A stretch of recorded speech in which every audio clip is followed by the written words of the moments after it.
ITV2 right now, and here on ITV1, the Premiership follows Monday's latest news.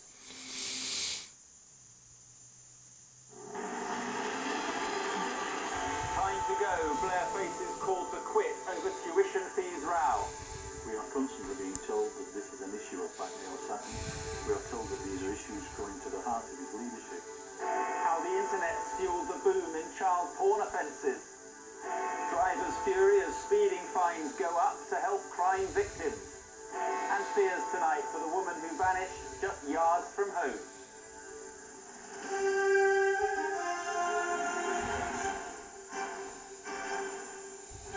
The ITV News with Mark Austin.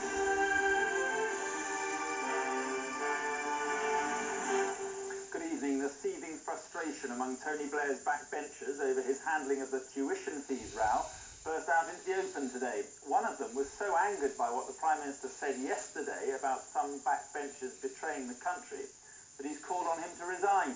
Eric Ilsley said, "Who the hell is he to tell me I'm betraying the country?" Here's our political editor, Nick Robinson.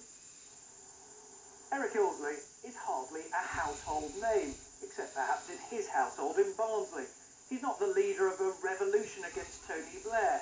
He does, though, represent many Labour MPs who are sick of being told by the Prime Minister it's a case of back me or sack me. It was this interview, which far from persuading many Labour MPs to back tuition fees, has today provoked greater opposition. If in the end Parliament defeats this because of misunderstandings of my own side or the complete opportunism of the Conservatives, if Parliament does that, it will be a complete betrayal of the proper interests of the country. I take grave exception to that. I am going to vote against tuition fees, and I resent the inference that I am betraying anybody. Eric Ilsley's no backbench troublemaker. As a member of the Foreign Affairs Select Committee, he backed the government over the war in Iraq, but now he's had enough. I don't see how the government can continue in this vein. I don't see how his leadership can continue when at every opportunity we are being told that this is a leadership issue that goes to the heart of leadership, back me or sack me, and we are getting emotive language of betrayal bandied about in TV interviews. I think this is wrong. Not cheering news for the Education Secretary, who knows that pretty much whatever he says or does, tuition fees will be opposed by at least 60 Labour MPs. 20 more would spell defeat for him, a disaster for his leader. Tony Blair did it on Iraq, he did it on foundation hospitals, now he's doing it on tuition fees, telling Labour MPs that their instincts are wrong and his are right. But for many, it's a case of third time unlucky. Nick Robinson, ITV News, Downing Street. The internet boom has brought with it a boom in child pornography. Related offences have multiplied by a factor of 15 in as many years, according to the children's charity, the NCH. The charity is warning new technology like digital cameras and picture phones will only make things worse. Here's our social affairs correspondent, Helen Wright. It's become a global criminal enterprise in cyberspace, and the huge increase in child pornography produced, viewed and traded on the internet is also now leading to the abuse of ever more children, experts say.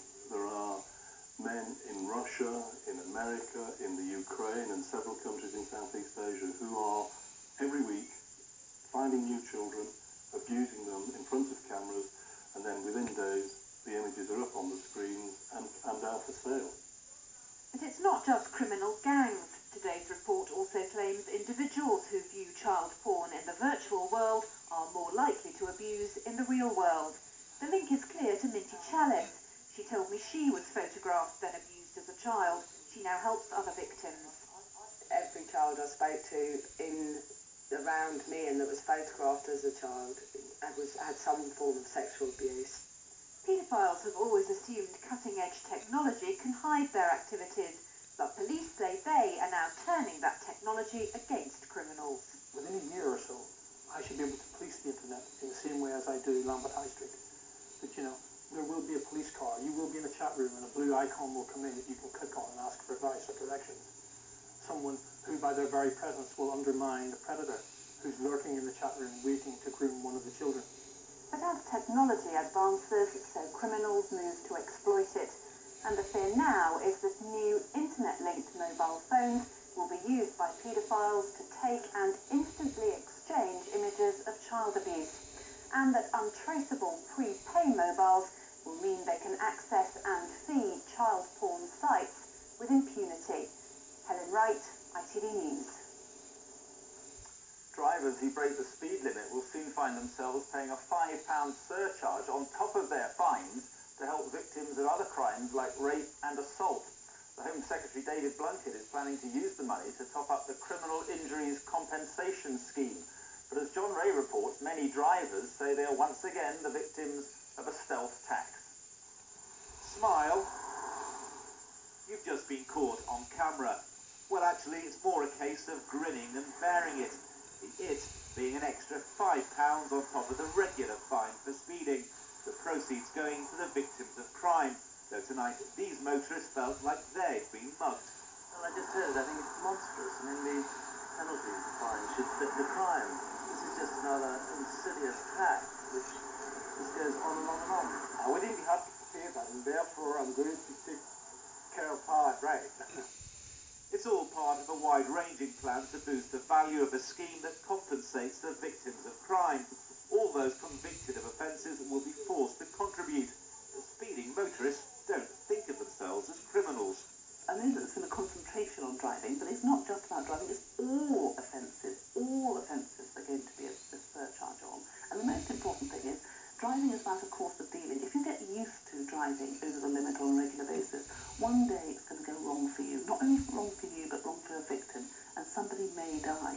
These cameras catch out some 2 million motorists each year, so the money for victim support will soon mount up. But some drivers believe they're being made the victims of another government stealth tax. Someone driving at 31 miles an hour in the middle of night might be breaking the speed limit, but they're not actually producing a victim of crime. This is unfair. The government hopes the new fines will raise getting on for £20 million a year for the victims of crime, but many motorists believe that they're being lined up as an easy target. Once again, John Ray, ITV News.